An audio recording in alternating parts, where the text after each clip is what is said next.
Merci à tous ceux qui sont présents. Donc, c'est notre 3e webinaire de formation qui va être aujourd'hui consacré à un petit approfondissement sur l'application Forms, donc gestion de formulaire, création, gestion de formulaire de la suite Office. On a déjà fait Teams. Maintenant, on passe sur Forms. Donc, Fabien va vous présenter un petit peu toutes les possibilités qu'offre cette application qui est très pratique et très importante, je pense, pour les clubs notamment. Et pour les commissions, il y a tout un tas d'applications et d'utilisations possibles. Donc, on va essayer d'être un petit peu exhaustif aujourd'hui, et puis après, on aura un petit temps d'échange si vous avez des questions. Alors, je passe tout de suite la parole à Fabien. Merci. Alors même, n'hésitez pas à m'arrêter aussi en cours de route ou à poser vos questions, hein, puisque vaut mieux poser les questions au moment où ça arrive que tout à la fin. Mais voilà, donc alors, je vais mettre l'écran, ce sera mieux. Tac. Je vais vous présenter en fait sous forme de slide au début les thématiques, on va dire, et puis après je ferai des démos parce que c'est toujours plus parlant de faire des démos. Et puis j'arrêterai pas d'aller de la démo au slide, les slides aux démos et ainsi de suite, hein, donc en fonction des thématiques.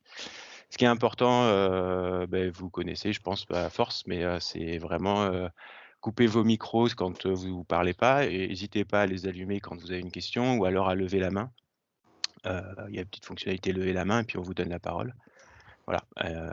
Après le reste, c'est plus de... Là, moi, je partage mon écran, donc normalement, on vous voit pas forcément beaucoup, mais c'est le positionnement de la caméra. Voilà. Et surtout, pas la peine de crier dans le micro, on vous entend tout aussi bien en parlant normalement. Ça fait moins mal aux oreilles. Juste pour vous situer un petit peu, le sommaire, c'est on verra l'environnement formulaire questionnaire, on a vu, on verra les sections, les types de questions, les embranchements, comment on met en forme, comment on teste son formulaire, les paramètres, le partage, le résultat. Voilà, ça peut vous donner un peu le déroulé de la formation. Si vous avez des questions, voilà, plutôt au moment où on l'aborde éventuellement. Donc, Forms. J'avais déjà présenté ce mois de décembre le portail Office 365 et donc qui donne accès à plusieurs fonctionnalités et c'est là qu'on retrouve Forms. Donc en se connectant, alors soit la première adresse, soit la deuxième. Et puis après, on a, alors ça un peu par rapport à ma capture d'écran, la présentation a un peu changé, mais bon, ça reste à peu près la même chose. De mémoire, maintenant, c'est à gauche là sous forme de comment? Sous forme de liste, c'est plus en haut, mais voilà, mais on peut tout afficher et on a accès à Forms directement. Donc je peux vous montrer. Alors j'avais déjà ouvert, mais je vais le faire comme ça plutôt. Si je tape le login, j'arrive sur la page d'accueil. Et en fait, voilà, c'est sur la partie gauche maintenant. Par défaut, il y a tous ceux que j'utilise le plus souvent, on va dire. Alors j'utilise Forms, il est ici, mais si je le comment? Si je le vois pas, c'est là de mémoire, voilà. Et donc je peux le voir à nouveau là, Forms, ou alors je fais toutes les applications. Et là vraiment j'ai tout et je retrouve Forms. Donc Forms, je l'ai perdu.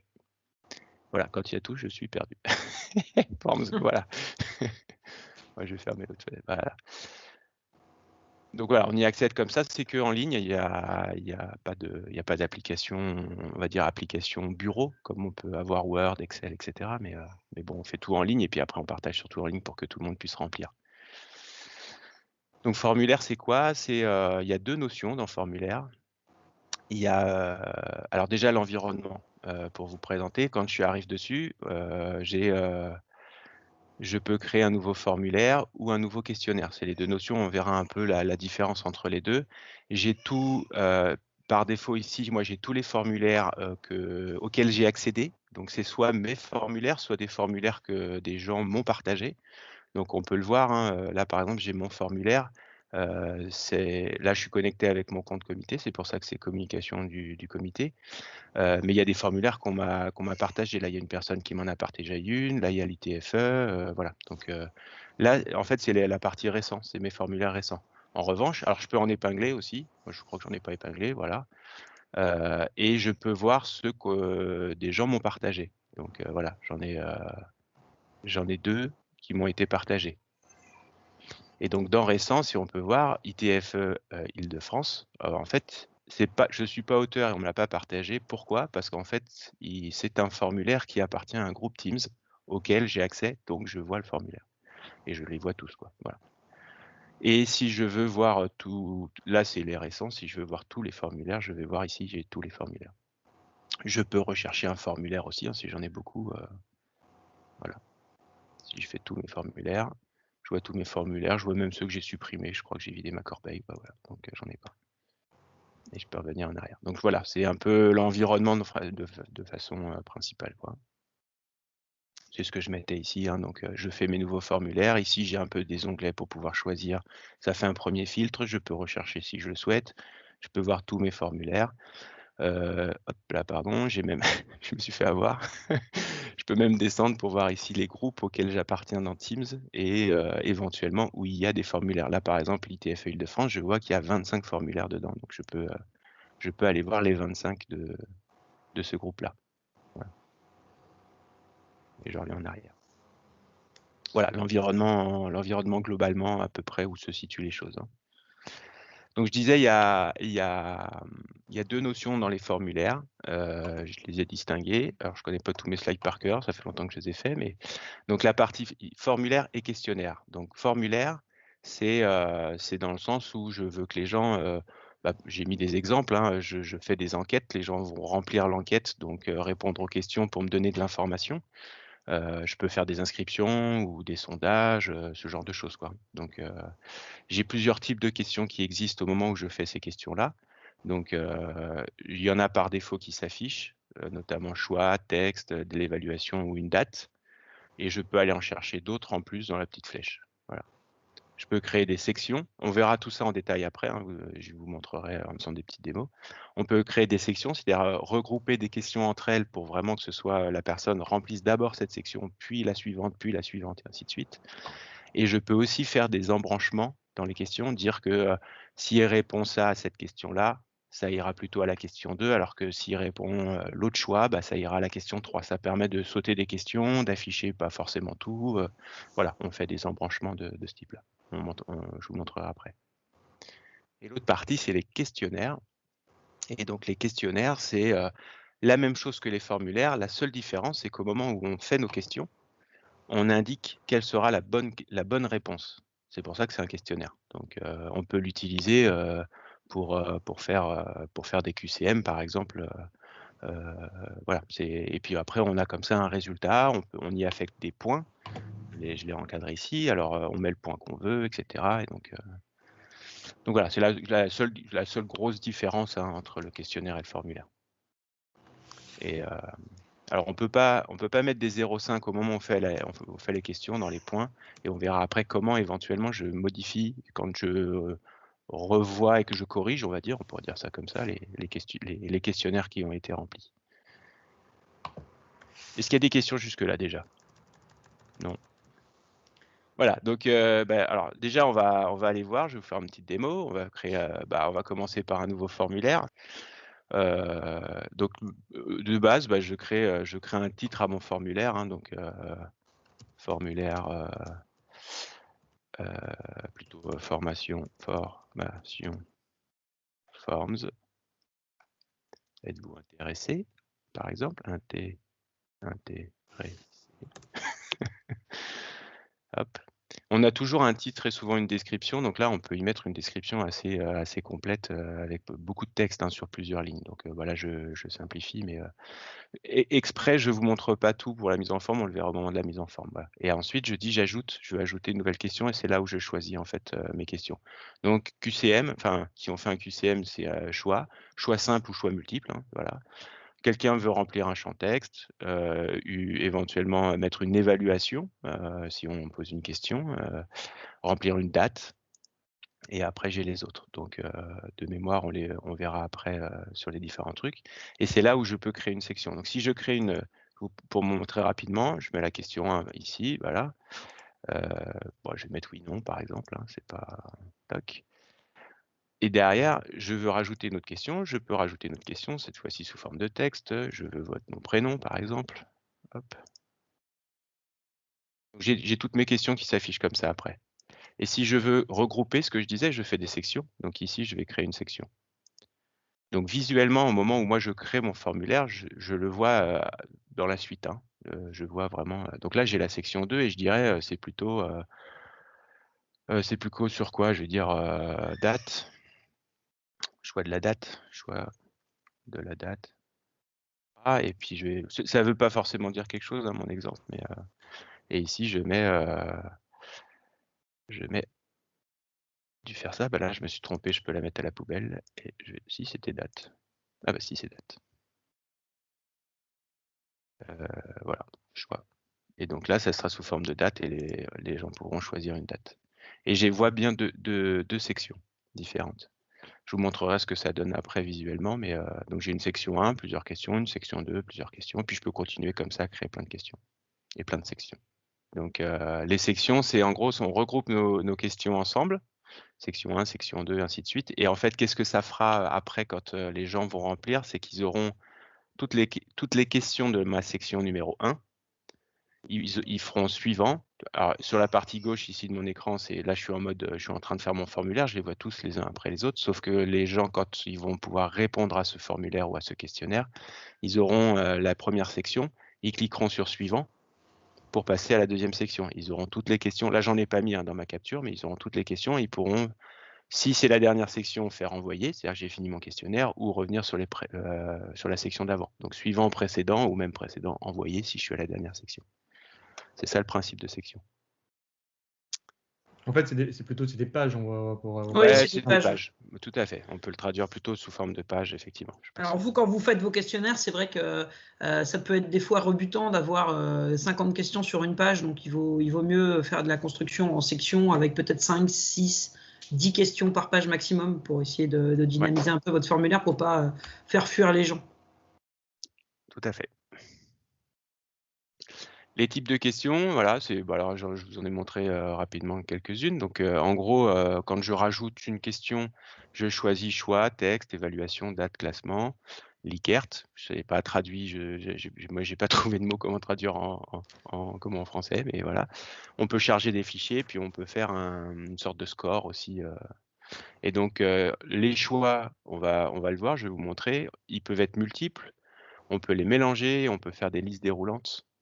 Hop, si je vais vous montrer tout de suite, tant qu'à faire, voilà. Là, si je reviens sur ma question 1, là, par défaut, c'est qu'une seule réponse possible. C'est pour ça que c'est un rond, hein, c'est un choix, c'est comment on appelle un radio-bouton. Donc, c'est vraiment, je choisis oui ou non. Je ne peux pas choisir les deux.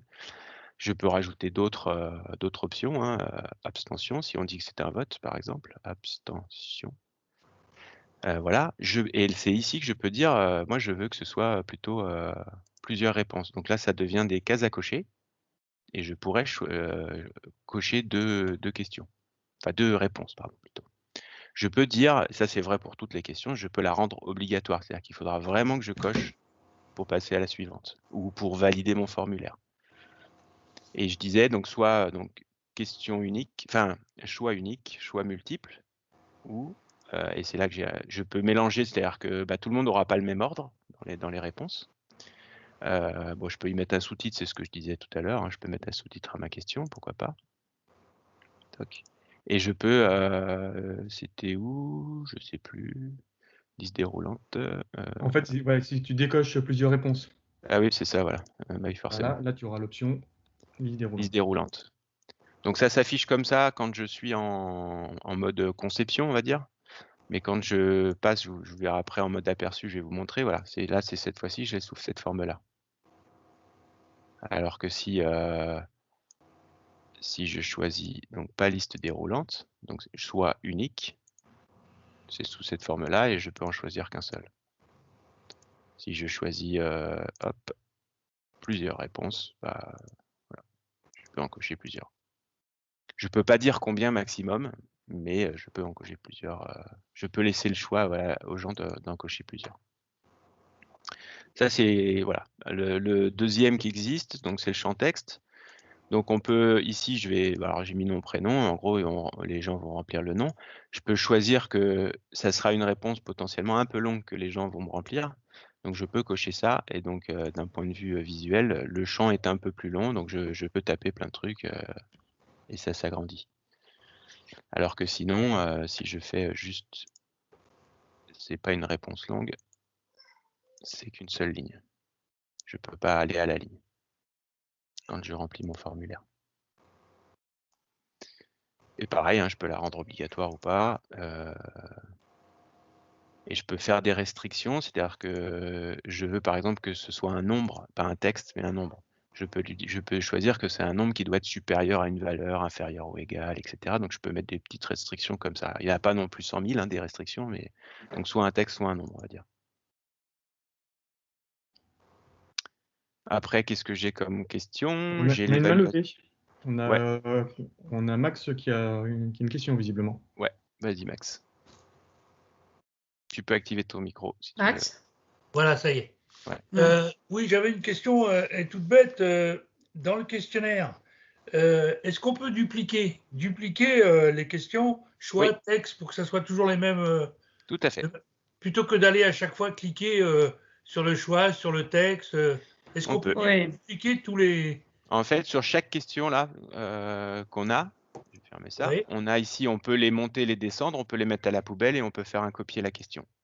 Attends, tu Donc, vas un peu vite là, j'ai pas vu.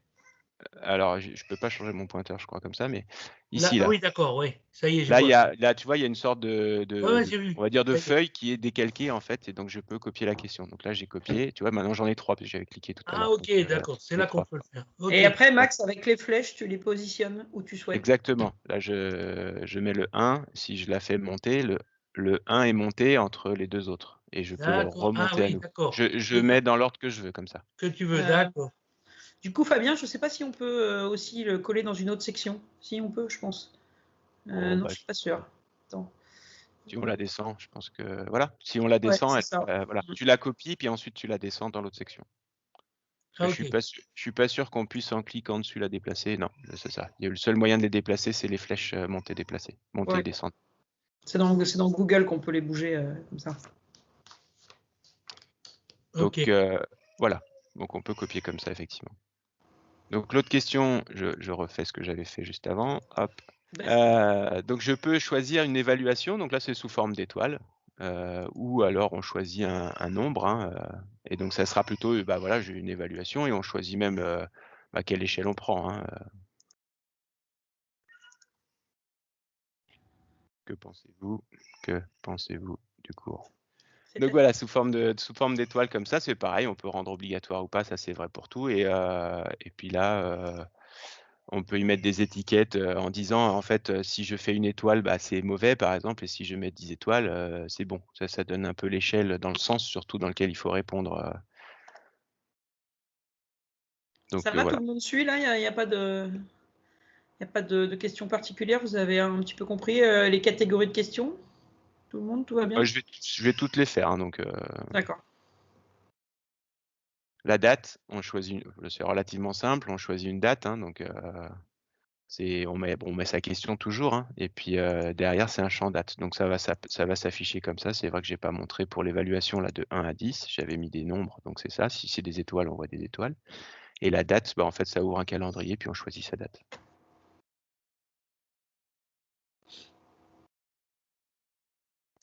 Ensuite,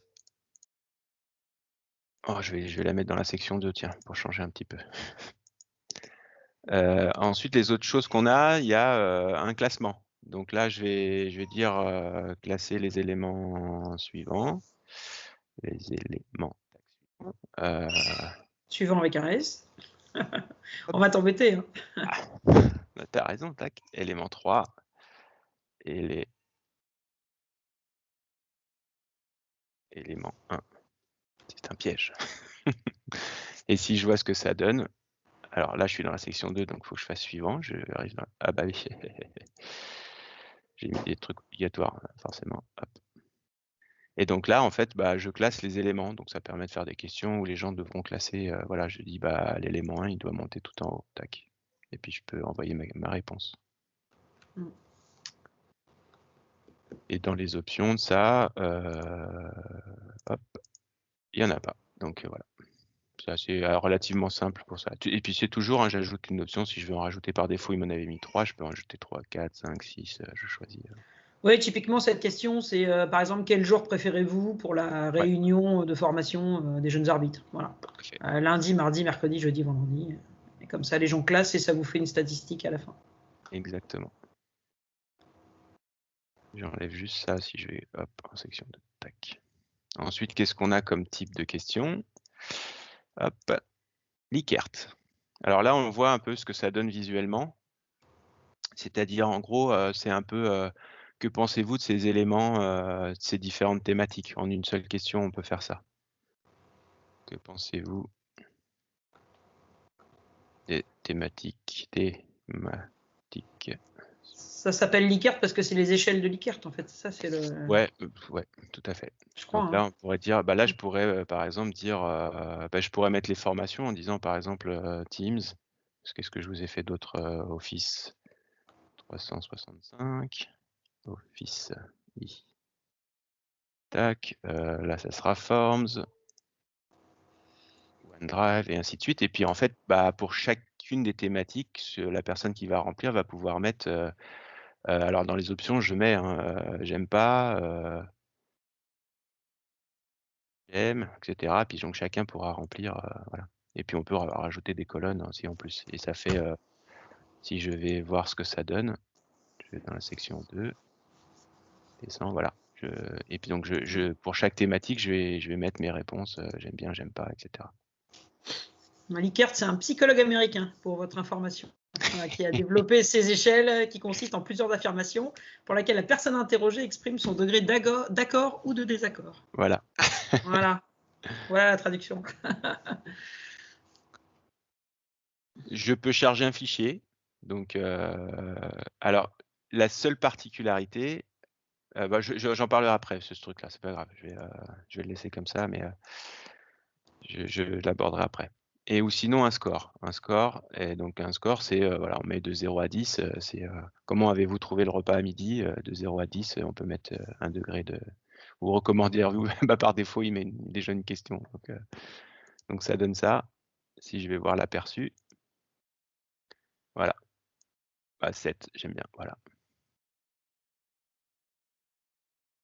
Ça ressemble un peu à l'évaluation sous forme d'étoiles ou de points, hein, voilà, il y a déjà les étiquettes qui sont déjà faites, hein, certainement pas et incontestablement, voilà, mais je pense que ça doit pouvoir se changer même. Mais.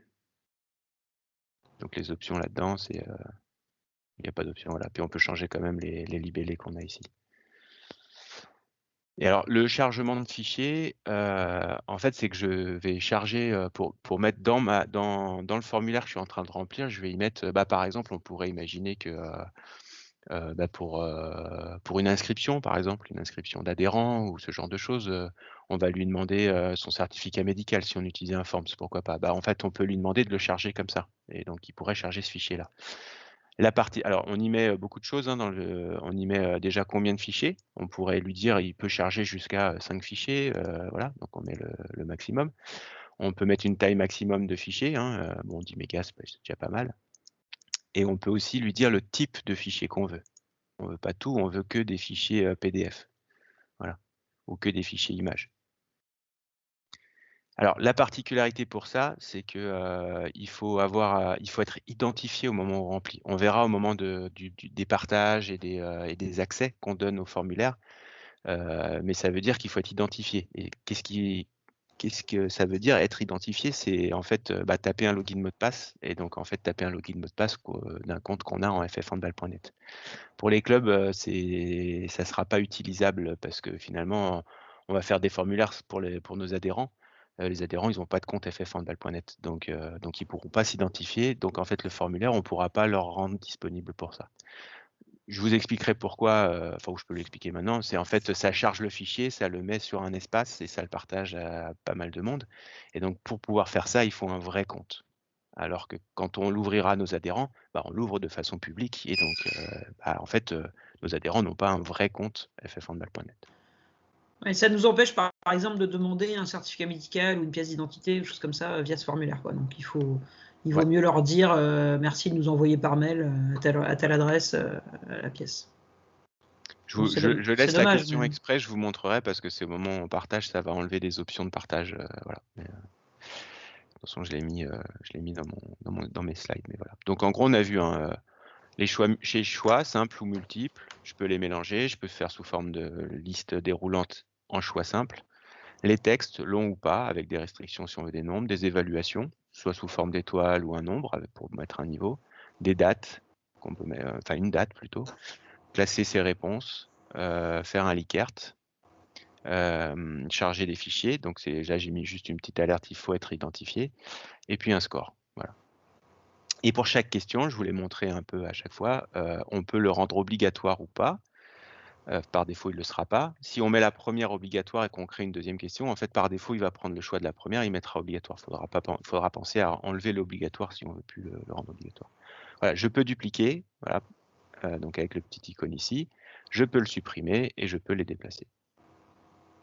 Voilà tous les types de questions. On les retrouve, ces types de questions, on les retrouve côté formulaire et côté questionnaire. Il n'y a vraiment pas beaucoup de différence. Des questions par rapport à ça? Non. Sur les embranchements, c'est clair pour tout le monde? Ah non, les embranchements, je ne l'ai pas fait encore. Ah oui, non, parce que tu viens de le passer. Oui, là. oui, c'est parce que Pardon. j'ai passé, je suis revenu en arrière. Pardon.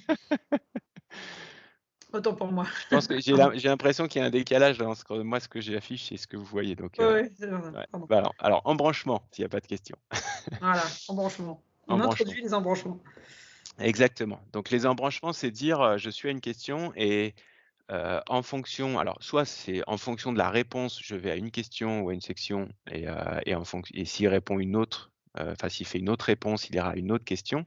On peut dire aussi la question elle-même, en fait, la suivante, ce sera telle autre question. Ça permet à un moment, on a fait un embranchement entre deux réponses, et puis derrière, les questions doivent s'enchaîner. Donc voilà, après on peut les envoyer vers des sections ou des choses comme ça. Mais, donc, et puis donc je peux le faire en fonction des réponses. Donc si je vous montre ce que ça donne, je vais le prendre sur où est-ce que j'ai ah non, là je suis sur la section 2, je vais le faire, voilà, je vais le faire sur la question 1. La question 1, je vais dire j'ai oui, non, abstention, et je peux dire, hop, j'ajoute un embranchement. Donc il me met la question 1 un peu différemment, il me l'affiche différemment. Je lui dis, voilà, quand je vais répondre oui, il va pas, alors par défaut il allait sur la suivante, je fais non, tu vas pas vers la suivante, tu vas vers la question 3. En revanche, si tu réponds non, tu vas vers la suivante. Et puis si tu fais abstention, tu vas à la fin du formulaire. Donc qu'est-ce que ça donne ça au final? Tac. Là j'ai fait mes embranchements. Si je fais aperçu et que je réponds oui, il m'affiche tout de suite la question 2 puisque c'était la question d'après que j'avais dit. Si je dis non, alors pardon, c'était l'inverse. En fait, c'est si je réponds oui, il allait à ma question 3 qui était que pensez-vous du cours, alors que si je répondais non, il allait à la suivante, nom, prénom, et ensuite il passait à la question 3. Alors après, les chiffres, en fait, il le cache à la personne qui est en train de remplir. C'est pour ça que ça renomme la question, mais celle-ci, c'est bien ma question 3, hein, même si c'est 2 en face. Si je reviens en mode conception, voilà. 1, c'est oui, non, abstention, nom, prénom, et puis que pensez-vous du cours, hein. Donc, il renumérote automatiquement. Il renumérote automatiquement. En fonction de l'embranchement. Exactement. Donc là, il a la question que j'avais appelée 3, il la renumérote 2, puisqu'en fait, il a fait sauter celle qui était entre les deux. En revanche, si je fais non, elle porte bien le numéro 3, mais il m'a bien mis une question 2. Et si je fais abstention, j'y avais dit fin de formulaire, donc je peux envoyer mon formulaire et finir mon formulaire. Dans les exemples que les clubs connaissent, par exemple sur les formulaires que la Ligue avait déjà créés, par exemple, c'était pour retrouver les clubs plus rapidement. On donnait dans une question les comités, et en fonction du comité sélectionné, on avait la liste des clubs du comité, plutôt que d'avoir la totalité la liste des clubs de la Ligue. C'était plus simple. Donc c'est ça l'embranchement, ça permet ça, effectivement. Donc voilà, hein, je fais comme ça. Je peux après faire l'embranchement de la question 2 et de lire la question 2. En fait, tu vas directement à la question 4. Tac. Voilà, je fais tous les embranchements. Alors après, ça peut complexifier énormément le questionnaire, hein, mais ça fait des embranchements dans tous les sens. Est-ce qu'il y a des questions sur les embranchements? Non? Pas ce coup-ci. Alors la mise en forme. Parce que là, j'ai fait un formulaire et il est vraiment pas beau. La mise en forme, à chaque endroit là, par exemple sur mon titre de formulaire, je peux y mettre un petit logo. Et je peux aller, donc j'ai cliqué sur la petite image ici, et je peux aller chercher soit sur Internet un logo, soit je vais le chercher sur mon OneDrive, parmi tout ce que je peux avoir en image ou autre, ou alors le charger et je vais le chercher sur mon PC. Donc là, il ouvre mon PC et je vais le chercher le fichier. Est-ce que j'en ai d'ailleurs de disponible? Je ne sais même pas si j'en ai. Ouais, sinon, je vais chercher. Je vais prendre une image sur Internet, c'est pas grave. Tac. Est-ce qu'on peut trouver le logo Île-de-France? Si, je pense.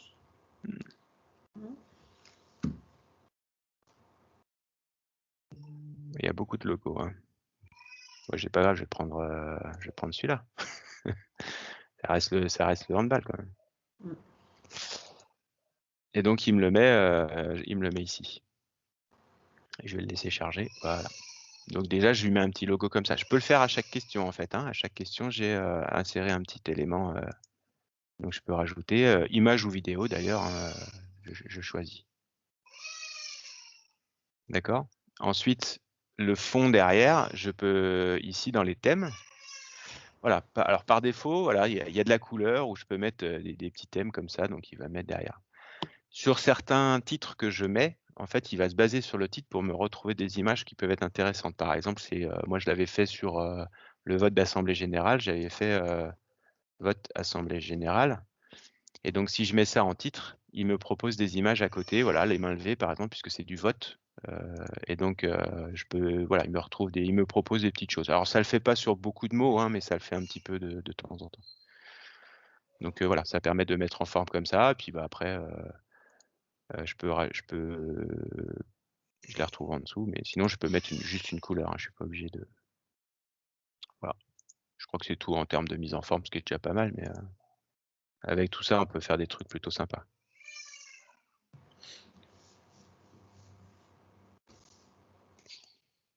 Pas de questions. Pour aperçu, je vous l'ai montré rapidement, puis ça permet de voir. Donc en fait, aperçu ici dans le menu, c'est là que je suis en train de faire mon formulaire, c'est bien, mais je me rends pas compte de ce que ça donne visuellement pour tout le monde. Donc je peux faire aperçu et je vois ce que ça donne. Voilà. Donc là, je l'ai mis en forme, donc je vois. La première section, la deuxième, et puis j'envoie. Et puis en fonction de si je réponds oui, voilà, il m'affiche d'autres questions et je peux passer à la suivante, et ainsi de suite. Je vois ce que ça donne sur un ordinateur, mais je peux voir aussi ce que ça donne sur un téléphone. Alors, on a une main levée, je crois. Ouais. On a Yolande, effectivement. Oui. Posez votre question. Avec le micro, Yolande, si je sais pas si... ou par écrit. Oui, alors, comment dire, là, c'est celui qui fabrique le Forms qui peut voir l'aperçu. Tout à fait. Mais par contre, le sondé, il ne peut pas avoir l'aperçu. Alors, quand on veut répondre à des questions au niveau club, on aime bien pouvoir en discuter d'abord en bureau. Et ce que je suis obligée de faire, c'est de faire semblant que je le remplis. Je me fais des impressions écran, je mets ça sur un fichier Word et ensuite je peux en discuter en bureau. Est-ce qu'il y a moyen d'avoir un aperçu pour les sondés? L'aperçu pour les sondés, c'est quand je passe en mode aperçu. Alors, c'est vrai que c'est moi qui suis en train de faire le formulaire, mais je vois là ce que les sondés verront. Oui, mais Fabien, en fait, ce qu'elle veut dire, c'est partager la... On est obligé de remplir la première page pour voir la deuxième. On est obligé de remplir la deuxième pour voir la troisième page. Donc, on est obligé de faire semblant d'y répondre pour pouvoir ensuite en discuter en fonction de toutes les questions qui sont posées. Ouais. Ça, c'est dans les options de partage, en fait. On peut mettre un collaborateur. Hein. Moi, c'est ce que j'avais fait l'autre fois pour la formation. On le verra quand je vais aborder partage. Effectivement, on peut, si je sais pas, pour un comité par exemple, c'est ce que moi j'avais dans mes formulaires. J'ai un des salariés qui m'a partagé son formulaire, donc c'est lui qui le faisait. Il me le partage avec mon compte comité, et en fait j'ai la même vision que lui. On est deux à travailler dessus en mode conception, comme je suis là, et puis qui me permet aussi d'aller voir l'aperçu. Alors après, de ce que je comprends de la question, c'est que c'est pouvoir voir en une seule page ce que le sondé remplirait. C'est ça? Oui. Mais alors, enfin, c'est en fait, surtout Yolande, si, attends, excuse-moi Fabien, mais C'est avoir déjà tous les thèmes, toutes les questions pour pouvoir en discuter. Yolande, en fait, vous êtes plusieurs à concevoir, en fait, vous voulez être plusieurs à évaluer votre questionnaire avant diffusion dans le club. En fait, c'est ça la question, je crois. Non, pas du tout. Pas du tout. Non, c'est ce que je comprends. Je te montre. Qui envoie Regarde. des questionnaires au club et il y a souvent plusieurs sections, donc plusieurs pages. Et c'est la croix et la bannière pour savoir quelles sont toutes les questions auxquelles il faut répondre. Parce qu'on nous dit toujours, vous allez répondre en 5 ou 6 minutes, mais ce n'est pas vrai, parce qu'il faut qu'on aille chercher des chiffres, il faut qu'on aille chercher des statistiques, il y a des réponses politiques, il faut qu'on se mette d'accord en bureau, etc. etc. Ouais. Et ça, à part faire, je dis, une simulation de remplissage, on n'a pas cette vision d'ensemble. Est-ce que c'est possible pour le sondé d'avoir une vision d'ensemble? Non. Non. Ok, merci. Non, mais effectivement, je comprends ta question. C'est en fait, avant de toi y répondre, en fait, tu veux en parler en bureau et donc en fait avoir toutes les questions. Oui. Pour pouvoir leur présenter, dire qu'est-ce qu'on répond à quelle question et ensuite tu vas répondre. Alors, soit tu le fais effectivement sous forme de capture d'écran au moment où tu as le lien, au moment où tu as le lien, bah, tu les fais tous une par une, effectivement, et donc tu fais une capture d'écran et tu leur partages comme ça, en l'envoyant par mail ou je sais pas. Soit en réunion, si tu as la possibilité d'avoir une connexion, bah, en fait, tu te connectes et puis vous pouvez les voir plutôt que faire la capture. Mais par contre, effectivement, il faut remplir pour pouvoir passer à la suivante. Ouais, mais là, on n'est pas dans la conception des formulaires, on est dans la réponse à des formulaires conçus par d'autres. Ouais. Il n'y a pas de. C'était le thème de la visualisation, quoi. Ouais, tout à fait. Mais non, tu peux pas. Elle n'est possible que pour celui qui le fabrique et pas pour les autres. C'est tout. Merci. Ouais. Et à la rigueur, celui qui le fabrique, s'il veut te simplifier ça, bah, il ne fait pas de section. Comme ça, tu as toutes les questions sur une seule page. Mais effectivement, ça dépendra de celui qui fabrique le questionnaire. Ok, merci. Ouais. Aperçu. Donc voilà, c'est ce que je disais. On peut voir soit quand la version en fait qu'on verra sur un ordinateur ou la version qu'on verra sur un téléphone. C'est important de pouvoir voir les deux parce que si on fait des questions à rallonge avec beaucoup de texte, bah, sur un téléphone, c'est pas très pratique. Donc voilà, ça permet au moins de voir ce que ça rend visuellement sur les deux types d'appareils, grand écran et petit écran en fait. Hein. Ensuite, les paramètres. Donc les paramètres, alors ici, donc on a vu aperçu, on a vu les thèmes. Les paramètres, c'est les 3 petits points et j'affiche mes paramètres. Ça m'ouvre une page et ici j'ai plusieurs possibilités. Alors je peux, le premier bloc, c'est qui peut remplir le formulaire. Soit tout le monde peut répondre, donc c'est ouvert vraiment à tout le monde, il n'y a pas de restriction. Soit c'est les seuls membres de mon organisation, et donc par organisation, en fait, on entend l'organisation qui s'appelle ffhandball.net. Et donc si je mets ça, ça veut dire que les personnes devront s'identifier avec un compte ffhandball.net. Alors que si j'ouvre à tout le monde, bah, en fait, c'est ouvert à tout le monde. Celui qui a le lien pourra remplir le formulaire. Et donc, si je mets seules les personnes de mon organisation, je peux dire j'enregistre ou pas le nom de la personne. Et je peux forcer le fait que je ne veux qu'une seule réponse par personne. Donc ça peut être vrai pour nous on l'a utilisé au comité, on l'a utilisé pour les clubs, pour faire voter les clubs. On a dit les clubs doivent s'identifier et ils ne pourront voter qu'une seule fois. Pour les clubs, malheureusement, il n'y a pas d'activation ouverte. Donc sur les clubs, malheureusement, comme les adhérents n'ont pas de compte ffhandball.net, la plupart du temps, on utilise tout le monde peut répondre. Et donc voilà. Et alors là, pourquoi je ne peux pas cocher? C'est ce que j'expliquais tout à l'heure, c'est parce que j'ai une question qui est de type charger un fichier. C'est pour ça. Donc si je supprime ma question de type chargé, j'aurai l'option ici, dans mes paramètres, de pouvoir l'ouvrir à tout le monde. Donc voilà, si je peux l'ouvrir à tout le monde. Donc c'est soit tout le monde, soit les gens de ffhandball.net, ffhandball quoi, soit même des gens nominativement quoi, certains membres, et je vais les nommer. D'accord. Voilà, je vais l'ouvrir à tout le monde. Ça sera comme ça, je pourrais vous le partager après.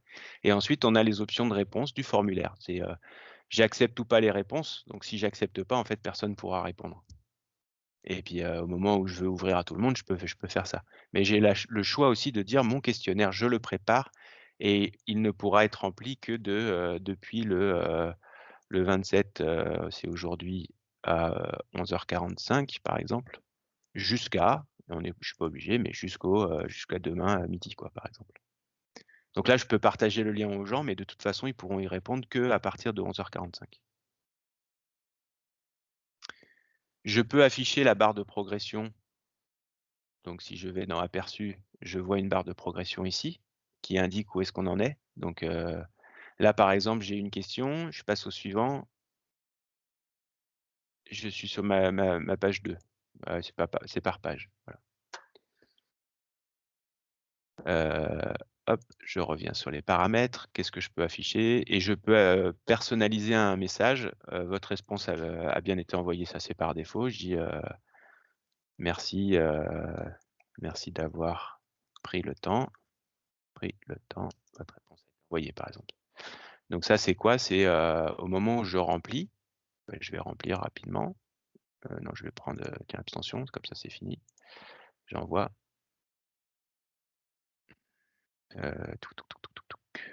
Je pense que j'ai dû avoir des questions obligatoires quelque part. Non, mais t'as mis un temps 11h45 pour le formulaire, Fabien, il n'est pas encore ouvert en fait. Ah oui, t'as raison. Merci. Je vais enlever les dates. Tac, tac. Effectivement. Voilà. Et le message que je viens de remplir, il s'affiche ici une fois que les gens ont... Et donc, comme j'ai pas limité le nombre, je peux encore envoyer une autre. Donc, je peux recommencer. Voici, je mets non. Suivant. Je laisse tout vide. Je crois que j'ai aucune réponse obligatoire. Voilà. Et voilà, j'en ai fait 2. On le voit ici, j'ai un petit 2. On le verra après la partie réponse, mais j'ai ça. Donc voilà, là c'est les donc dans les paramètres, je dis à qui j'ouvre le formulaire, je mets des options ici et je peux faire des reçus de réponse. Donc quand quelqu'un répond, alors là c'est quand on ouvre à tout le monde, on peut pas parce que la personne qui va répondre va pas donner son mail, il n'est pas identifié, il est anonyme, donc on va pas pouvoir lui envoyer les réponses et ce genre de choses. C'est plutôt quand on dit que je force les gens à s'identifier. Ici, je peux mettre des accusés réception ou des choses comme ça. Voilà la partie paramètres. Est-ce que vous avez des questions sur la partie paramètres? Je regarde mon slide si j'ai oublié quelque chose, mais normalement non. Voilà, donc si je reprends, c'est j'ouvre dans les 3 petits points, je clique sur paramètres, j'ai cette page qui s'ouvre et je peux donc qui répond et combien de fois éventuellement, ou qui répond tout court. Et puis les options de réponse, j'accepte, je mets une date de début, une date de fin, la barre de progression et puis mon message de remerciement à la fin. Voilà. Et puis la partie reçue seulement si je suis identifié.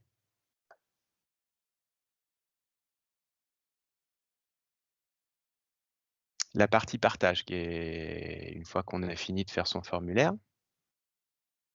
Donc je referme ça, hop. C'est le bouton qui est vert ici, partager.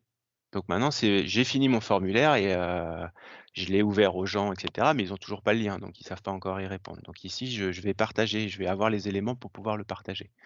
Je choisis donc qui va pouvoir répondre, à qui je le partage. Soit je le partage à tout le monde, ça l'ouvre vraiment à tout le monde, soit seules les personnes. C'est une double vérification par rapport aux paramètres que j'ai mis, mais soit seules les personnes de mon organisation peuvent répondre, soit je vais spécifier des gens vraiment dans mon organisation, c'est-à-dire que ça ne sera pas tout le monde. Donc moi, je vais l'ouvrir à tout le monde et là, j'ai le lien. Donc soit je le copie, je vais copier comme j'avais fait un copier sur mon PC, je peux ouvrir mon mail et puis envoyer le mail en faisant coller du lien aux gens. Soit je le mets sous forme de QR code, je partage le QR code aux gens, pourquoi pas. Je peux mettre mon formulaire ici, c'est pour l'inclure dans une page internet sur mon site, par exemple, je veux. Et donc c'est ce code-là que je vais aller copier sur ma page. Donc c'est déjà du HTML, de la mise en forme, etc. Et puis après, je peux même choisir de l'envoyer par mail. Donc tout de suite, il m'ouvre mon mail et je choisis mon compte pour l'envoyer. Et puis il me met le lien et donc je peux mettre à qui je l'envoie ici. Je vais me l'envoyer à moi. Hop. Voilà. Je fais envoyer. Donc ça m'a ouvert mon mail. Voilà, c'est les différentes formes, et après c'est tout le même lien derrière. La plupart du temps, on fait copier ici, puis on envoie par mail, on fait son propre mail, on met en forme, etc. Je peux aussi, alors ça c'est pour quand je le partage à tout le monde, pour ceux qui vont pouvoir le remplir. Mais je peux le partager pour permettre que ce soit une sorte de modèle, parce que je vais me baser après toujours sur ce même formulaire pour le dupliquer plein de fois et refaire plein de formulaires différents. Donc je peux l'avoir sous forme de modèle. Je peux le partager pour que les gens puissent l'utiliser pour faire leur propre formulaire sur la base de celui-ci. Donc avec le même logo, avec les mêmes couleurs, la même taille, la même image derrière, etc. Et je peux le partager pour collaborer avec des gens. Et donc c'est ici que je fais, où je dis avec qui je le partage. Donc je le partage avec des personnes qui ont un compte Office 365, donc pas forcément que FF Handball, mais ça peut être un compte de manière générale Office 365. Au travail, moi j'ai un compte Office 365, je pourrais me le partager. Mais je peux le partager que avec les gens aussi, si je choisis qui ont un compte FF Handball, je fais ça. Ou alors avec des comptes avec des personnes que je vais nommer spécifiquement. Et donc là, je mets voilà. Donc là, je suis avec mon compte comité, je veux le partager à je suis pas là, tac. Et donc je mets le compte, je vais te mettre toi Nico, parce que j'ai l'habitude toujours de te prendre ton exemple. Tac, je le rajoute. Donc là, il est en train de me le rajouter, voilà. Qui peut y accéder? Donc il y a Nicolas et il y a moi. Et c'est ce lien-là, en fait, qui permet aussi éventuellement de le partager. S'il n'y a pas accès directement, je peux lui envoyer. Mais bon, au final, quand il se connectera avec son compte, il verra. Comme moi, tout à l'heure, au début, je vous ai montré, j'ai accès au formulaire de certains qui m'ont déjà partagé. À partir de là, Nicolas pourra à son tour modifier le questionnaire. Voilà. Modifier, voir les réponses, en fait, de faire tout ce que moi je peux faire, en fait. Voilà, la partie partage. Est-ce que c'est clair pour vous, la partie partage? Ça, c'est important pour les clubs et les Question, commissions. Fabien. Ouais, Fabien, question. Quand tu fais ça, là, le partage avec, par exemple, Nicolas, ça veut dire que lui, dans sa page, quand il va ouvrir Forms, ça va apparaître dans la partie, il aura directement le formulaire en visu dans sa zone de partage, c'est ça? Partage alors avec moi? là, quand j'arrive sur Forms, sur cet écran-là, alors moi je vois mes récents ici, mais lui, ici, là, il a partagé avec moi. Là? Donc en faisant ça, il le verra ici. Comme moi, ici, je vois, Isa m'avait partagé un logiciel de QCM tableau. là, voilà, et puis Mohamed, là, au comité, m'avait partagé un autre formulaire. Donc tu n'as pas besoin d'envoyer de mail, il va avoir le fichier qui va s'afficher dans sa page Forms. Et il suffit juste, par exemple, de l'appeler, de lui dire, bah, écoute, je t'ai partagé le formulaire, regarde comment tu veux le modifier ou l'ajuster. Tout à fait. Ok, c'est clair, merci. Et donc, il apparaîtra là la première fois. Et si je rentre dedans une première fois pour le voir, comme je l'ai ouvert, bah, en fait, il apparaîtra aussi dans les récents, puisque finalement, je l'aurai ouvert. Voilà, par exemple, pardon, ici, je l'ai, celui de Mohamed, parce que je l'ai déjà ouvert. Ok. Voilà. Donc, mais la toute première fois, il apparaîtra que là, effectivement. Moi, j'ai une question concernant le partage. Ouais. Donc, quand on partage, ça veut dire qu'on récupère le document et si je l'adapte et je le modifie, il ne va pas modifier ton fichier à toi que tu m'as partagé, par exemple. Si. Ah oui, donc c'est un commun, c'est un fichier commun. Ouais. C'est du collaboratif. En fait, tu vois ici, là, si je prends mon exemple, ici, là, Mohamed m'avait partagé observation dématérialisée. Donc, si je rentre dedans et que je fais des modifications dedans, en fait, je fais les modifications sur son formulaire à lui. D'accord. En revanche, moi, après, j'avais besoin pour faire des tests, etc. Donc, ce que j'ai fait, c'est, ici, c'est vrai que je ne vous ai pas montré, je peux copier le formulaire. Ah d'accord. Donc, Et là, du coup, il duplique le formulaire, sauf qu'il le duplique avec mon identité. C'est pour ça qu'ici, j'en ai un qui est le même, en fait, mais qui m'appartient ici. D'accord, très bien. Et si je modifie celui-ci, ça ne modifie pas celui de Mohamed. C'est vraiment deux séparés. D'accord, merci. Top, je reviens sur une autre main levée, c'est Saint-Michel Sport. Avec le micro. Pardon. téléphone, j'ai pas encore l'habitude. Oui, non, il n'y a pas de souci. Je trouve pas tout. Moi, j'ai une question quant au nombre de partages. Est-ce qu'on est limité par les adresses ou est-ce qu'on peut partager avec 10 personnes Tu partages la- avec autant de personnes que tu veux. D'accord. Ok. Alors, pour la collaboration, tu partages avec autant que tu veux. Pour le modèle, Ouais. c'est pareil. Et en fait, pour l'autre ici, c'est un lien. Donc, en fait, le lien, tu le donnes aux gens. Donc, il n'y a pas de, Quand je veux. il y a pas de limite. Et par contre, pour collaborer, il faut absolument qu'ils aient un compte Microsoft 365, c'est ça? Ouais. D'accord. Ok. Oui, parce que tu peux, enfin, naturellement, tu vas pas le partager à des gens et tu sais pas qui c'est, donc il faut. Oui. Et donc pour pouvoir les nommer spécifiquement, oui, il faut qu'ils aient un compte. Après, j'ai jamais testé, mais a priori, tu vois, tu peux le partager à des personnes qui ont un compte, pas forcément FF Handball. Hein. Donc, Oui, c'est pour ça que je j'ai posais jamais la testé, question. mais on pourrait tester. D'accord, merci.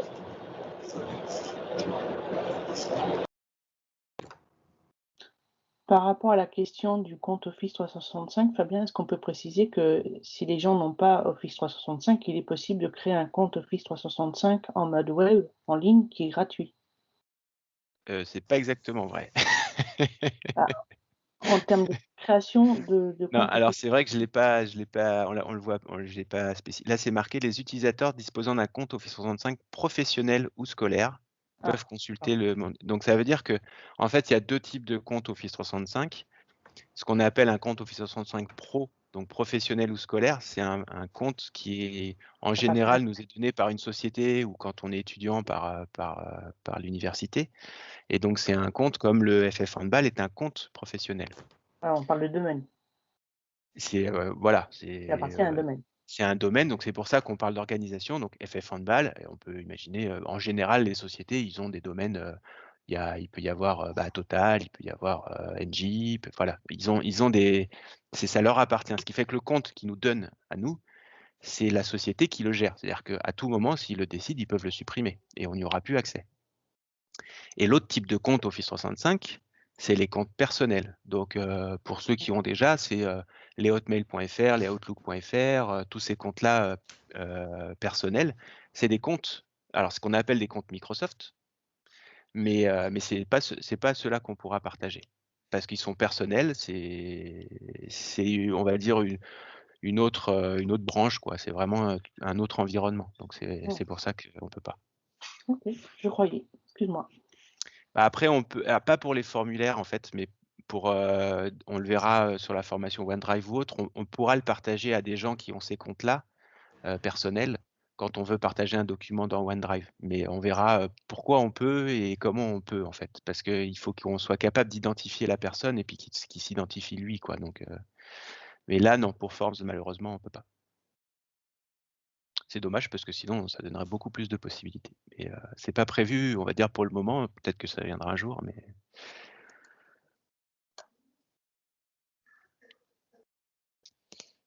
Donc voilà, les partages pour recueillir les réponses, voilà, en lien, en QR code, en incorporé dans une page web ou en mail. Voilà. Qu'est-ce qu'il y a après? Les résultats. Alors maintenant, je veux voir les réponses. Donc là, les réponses, c'est que les personnes qui ont accès au formulaire en mode conception qui peuvent voir les réponses. J'ai envie de dire presque heureusement, parce que on n'a pas forcément envie de partager. Si c'est un formulaire où je donne mon nom, prénom, mon adresse, etc., on n'a pas envie forcément que tout le monde puisse voir. Donc en fait, quand je suis en mode conception ici, que je l'ai ouvert, donc là j'ai fait toutes mes questions, j'ai un deuxième onglet réponses. Et je vois d'ailleurs qu'il y a déjà 2 réponses. C'est les 2 réponses que j'ai fait tout à l'heure.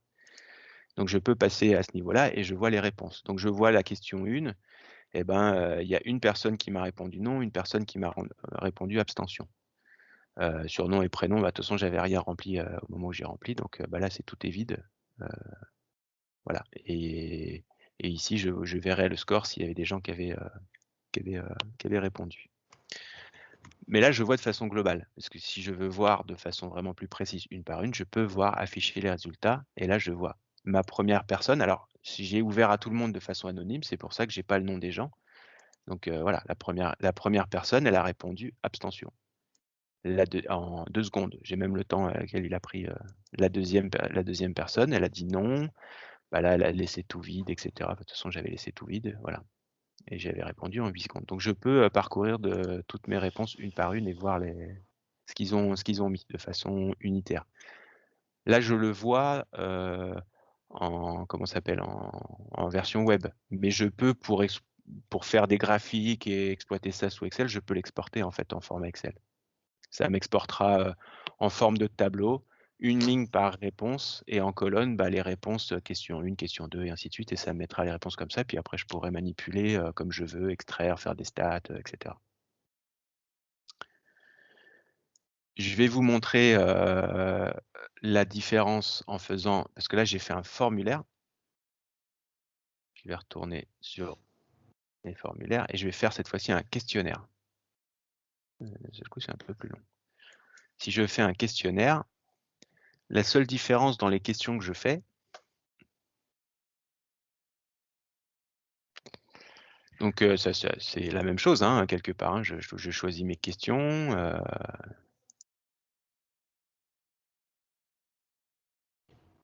Réponse 2. 3. La seule différence, c'est qu'en fait, à chaque fois, là, quand je vois ici, j'ai une petite coche. Je peux dire, en fait, bah, pour ma question ici, la bonne réponse, ce sera celle-ci. Ça, c'est la bonne réponse. Et je peux aussi y mettre un petit commentaire. C'est bien joué, si la personne a répondu ça. Alors que JA, dommage.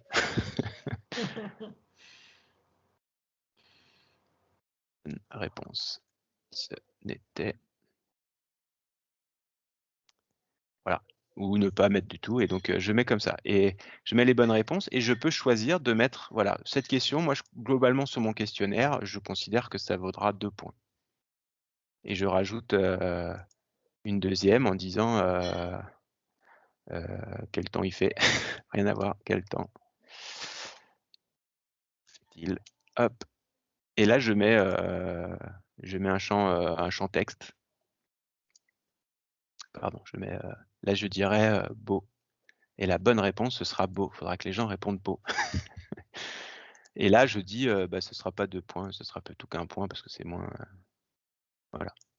Donc là, j'y ai mis comme ça la première question, la bonne réponse, ça sera ça. Et la deuxième, la bonne réponse, ce sera beau.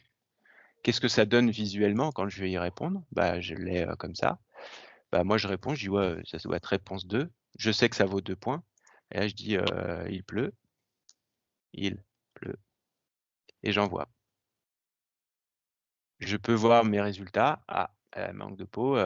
J'ai répondu 2, c'est dommage. Et la bonne réponse, c'était la 1. Et puis ici, bah, la bonne réponse, c'était beau. Donc bah, là, j'ai tout faux. J'ai 0 points sur 3, puisque là, ça valait 2 points. Là, ça valait 1 point.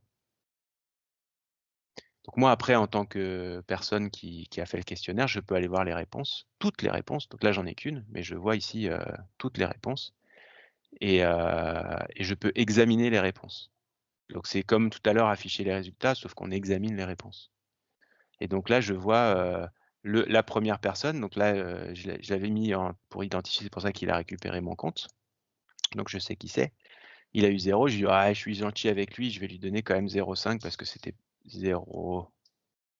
Pardon, 0. On va mettre le point là? Si, 5. Tac. Je vais lui mettre quand même 0,5. Donc il aura 0,5 points. Je lui ajuste un petit peu, quoi, parce que. Ou alors, c'était pas sur celle-ci, c'est plutôt il a pas de chance. Pour lui, il pleut, donc il supporte la pluie, je lui mets 0,5. Voilà, ça permet de corriger, de mettre des 0,5 éventuellement, ou même, parce que Max m'avait posé la question une fois, je fais une question à choix et je dis il y a plusieurs réponses. J'ai plusieurs et je dis les bonnes réponses c'était celle-ci et celle-ci. Et quand la personne va répondre, il va faire ça, il va envoyer. Alors, c'est pas bon, hein, mais il avait presque bon. Donc, je peux lui mettre un demi-point, parce qu'il avait au moins 1 sur 2. Ça se rencontre souvent dans les QCM d'arbitrage. Exactement. Voilà. C'est vrai, ça marche bien.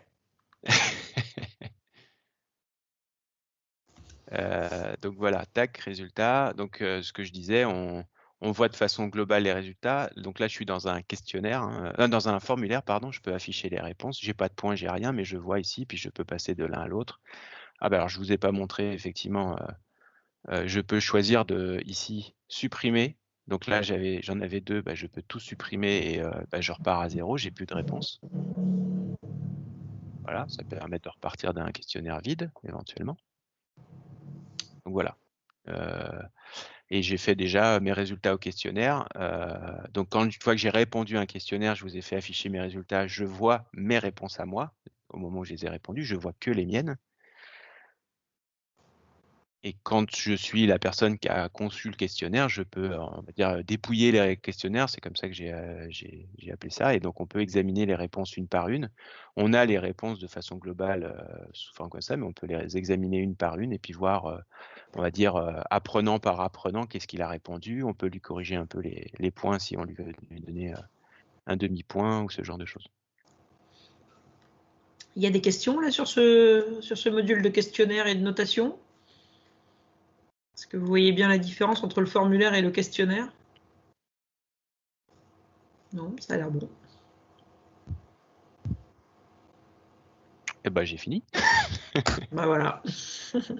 Est-ce que n'hésitez pas à revenir même en arrière sur des trucs que j'ai abordés, si c'est pas clair, etc. Je peux compléter. Dites-moi.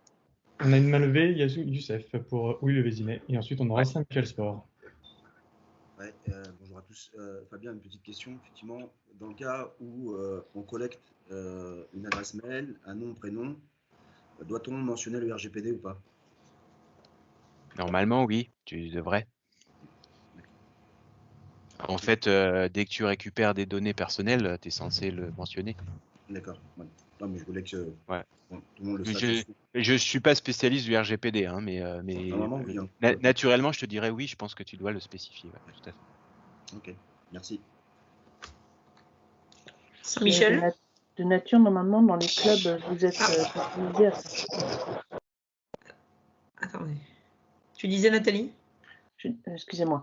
Je disais que normalement, dans les clubs, je ne sais pas si vous êtes président ou vous faites partie de la structure dirigeante du club, mais dans les structures clubs, vous êtes sensibilisés à ça. Vous êtes attaché normalement au moment de création des licences, de questionner vos licenciés, à savoir par rapport à la RGPD, s'ils donnent ou pas leurs autorisations ou traitement, mais pour chaque formulaire, effectivement, il vaut mieux le rappeler. Ouais, puis on peut même, enfin, c'est compliqué hein, de vraiment regarder tout ce qui est RGPD. Donc normalement, oui, on est sensibilisé. C'est pour ça qu'il y a des questions hein, qui sont dessus. Mais c'est vrai que connaître vraiment sur le bout des doigts ce qu'on est censé faire, etc. Enfin, typiquement, je pense que dans les clubs, les entraîneurs, ils doivent avoir les listings de leur équipe, par exemple. Et s'ils ont ce listing-là dans un fichier, et théoriquement, le club, il doit savoir que l'entraîneur a ce listing-là, parce que si quelqu'un demande à supprimer ces données, bah, en fait, il faut les supprimer partout, quoi. Donc, et voilà, mais on n'y pense pas. Et donc, il faut garder à l'esprit. On pourrait essayer de faire une session sur le RGPD, mais il faudrait trouver quelqu'un qui s'y connaisse bien, ou enfin, voir, mais voilà. Alors, si je peux ajouter un complément, alors oui, je travaille pour une collectivité au service des sports.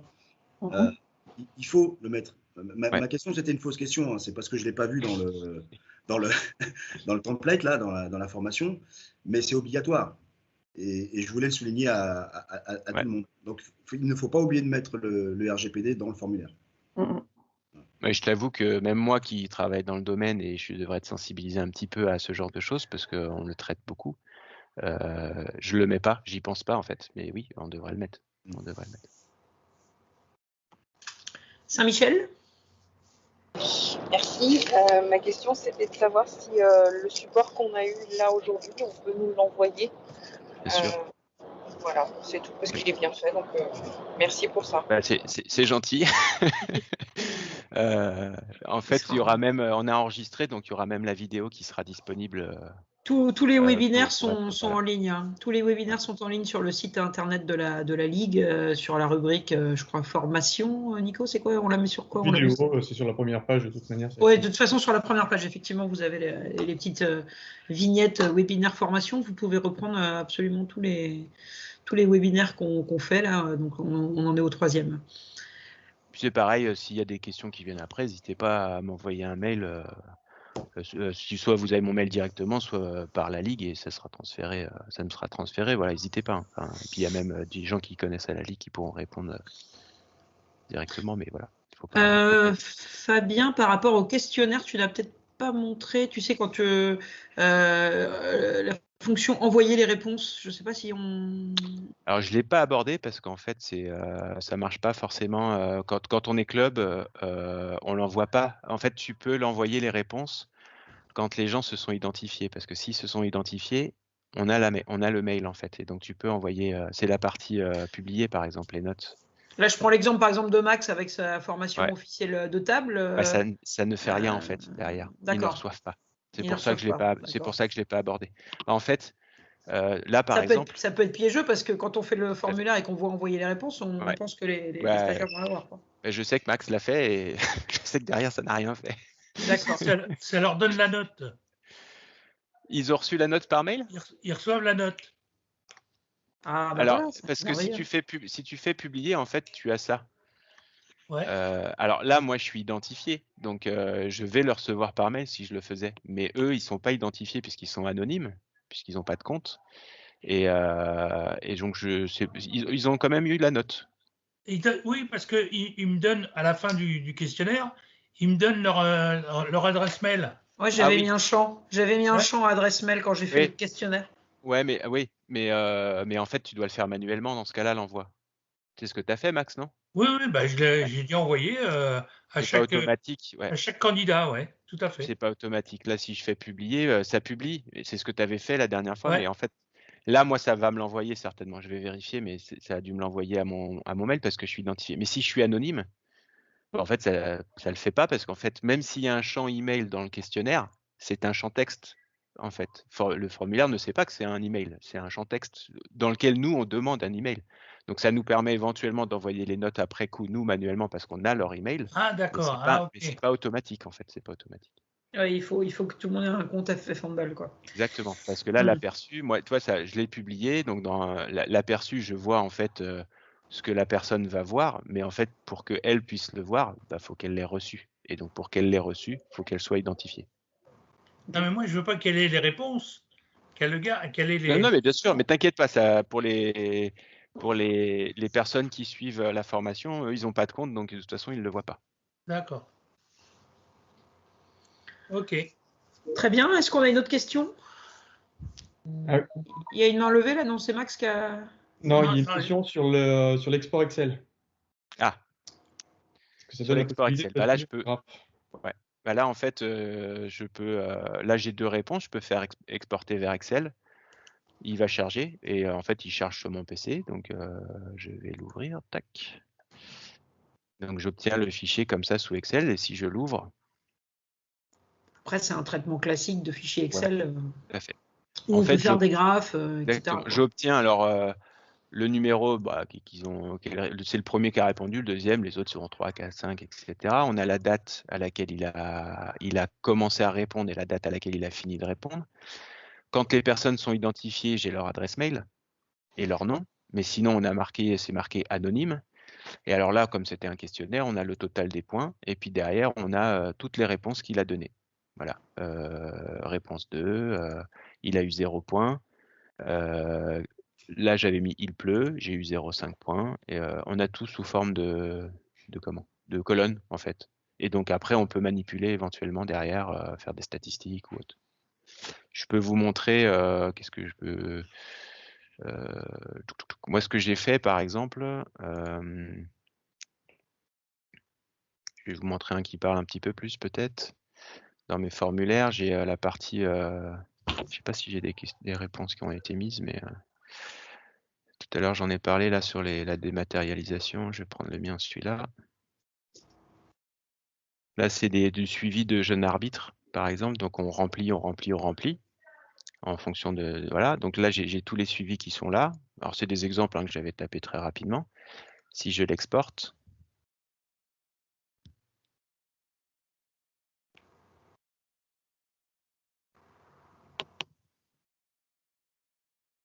Je vais vous montrer ce que ça donne là, comme ça. Alors, c'est celui-là.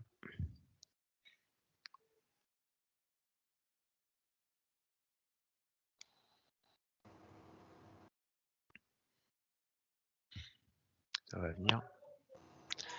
Donc là, par exemple, voilà, si je vous disais par rapport à tout à l'heure, là, c'est des anonymes. parce que je l'ai ouvert à tous et je l'ai rempli sans m'identifier. Et donc, j'ai j'ai en colonne tous les champs, si je vais voir c'est vrai que je ne vous ai pas montré. Mais en gros, le questionnaire, il est comme ça.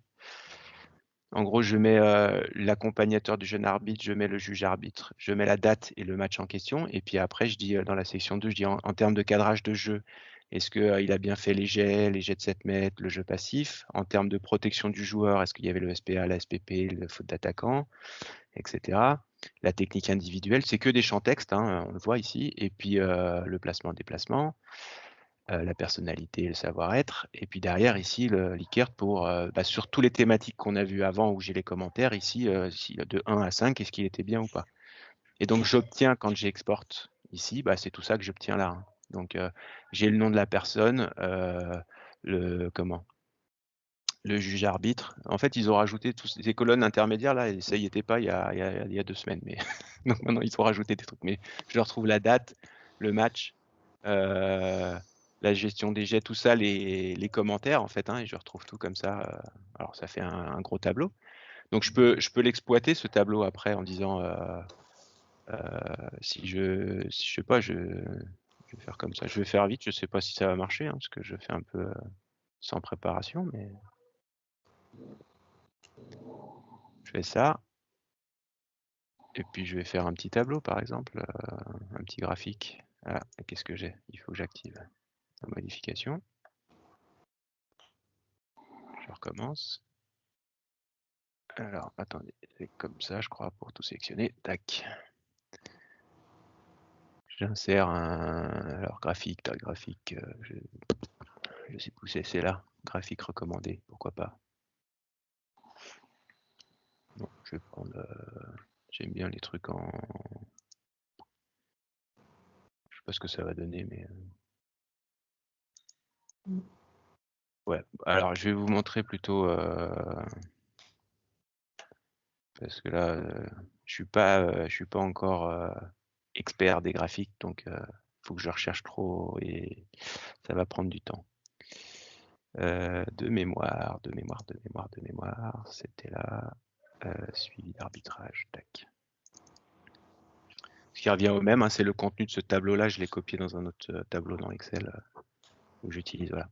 Et donc en fait, ici j'ai récupéré en fait les suivis et en fait je peux faire ces tableaux-là ces graphiques-là pardon sont basés sur toutes ces données-là. C'est-à-dire que par exemple, je vais filtrer. Voilà, j'avais filtré que sur moi. Parfait. Je peux ne pas tout choisir. Je vais prendre que les 3 derniers, par exemple. Voilà, si je prends que les 3 derniers, en fait, le graphique automatiquement se met sur le cadrage de jeu. Le premier, c'était là, là, là. J'étais beaucoup mieux sur le dernier, mais pas bon sur le deuxième. Et là, je vois la même chose, mais sous une autre forme. Donc voilà, on peut faire plein de graphiques. Hein. Après, ça dépend les données qu'on a, ce qu'on veut montrer, on va dire. Mais donc moi, c'était du suivi. Donc là, ça me permet de le voir en bâton. Mon évolution par thématique, là, ça me permet de voir, c'est un peu l'araignée, de savoir où est-ce qu'il faut que je travaille. Quoi. Le 3 février, j'étais pas bon en cadrage de jeu. Quoi. Ça serait bien que je sois plutôt comme j'avais fait le 19 février. Quoi. Des choses comme ça. Donc c'est ça qu'on peut faire en fait en exportant toutes les réponses qu'on va avoir. On peut faire des graphiques comme ça. Mais ce n'est pas forcément des graphiques. Moi, j'ai exporté l'Assemblée générale du comité, même l'Assemblée générale de mon club. Je l'ai exporté comme ça et j'ai calculé comme ça le quorum. Le quorum. Voilà, j'ai calculé automatiquement parce qu'on a fait des élections pour élire des gens, savoir qui était élu, etc. Parce que chacun avait voté en mettant le nom de la personne et puis j'ai pris celui qui avait son nom qui ressortait le plus souvent, quoi, pour simplifier les trucs. Donc c'est dans Excel que j'ai travaillé tout ça, quoi. Très bien. Est-ce qu'il y a d'autres questions? Et déjà, est-ce que ça répond à la question par rapport à Est-ce que ça répond, oui, à la question, oui, sur les... Je sais pas qui, je me souviens plus qui avait posé la question, mais. C'était Saint-Michel, je crois. Ah non, c'était pas Saint-Michel, c'était. Oui, si, c'était Saint-Michel, voilà.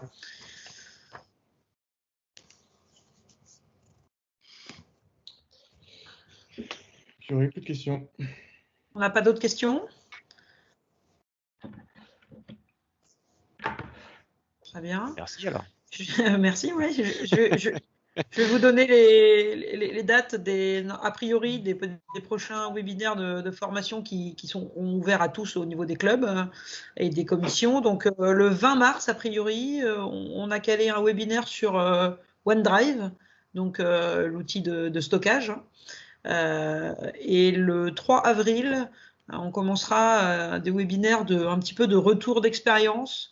Donc le premier sur les 4 premiers webinaires que nous avons faits, donc sur Office 365, sur Teams, sur Forms et sur OneDrive. Pour ceux qui y ont participé ou même d'autres qui ont assisté qui ont regardé le webinaire en replay, est-ce qu'il y a des difficultés à l'utilisation, des besoins d'approfondissement ou autres. Voilà, ça, il y en aura le 3 avril et il y en aura un autre normalement le 22 mai. Ouais, j'ai pu mettre sur 2 mois différents pour laisser le temps aux gens de tester, on va dire, et de regarder un petit peu. N'hésitez pas, peut-être diffuser dans vos clubs ou dans vos commissions pour que les gens suivent les webinaires, utilisent un petit peu, pratiquent, et puis s'il y a des soucis ou des besoins d'approfondissement, le 3 avril ou le 22 mai, qui se connectent ou connectez-vous, et Fabien permettra un petit peu d'aller un peu plus loin en fait dans la chose. Après, s'il y a des difficultés même avant, n'hésitez pas. Hein. Oui. Mais voilà, le fait de mettre des dates, des fois, ça simplifie parce que vous allez regarder, puis vous vous connectez à la date. Et puis, ça permet de voir aussi, peut-être d'échanger, voir ce que les autres clubs ont fait ou les autres commissions ou autres. Et puis, donc, d'avoir des idées, quoi. Des fois, c'est ça aussi, le fait de faire une session commune tous ensemble. Eh bien, écoutez, merci Fabien. Bonne journée à tous, bon week-end. Et puis, à très bientôt sur les webinaires.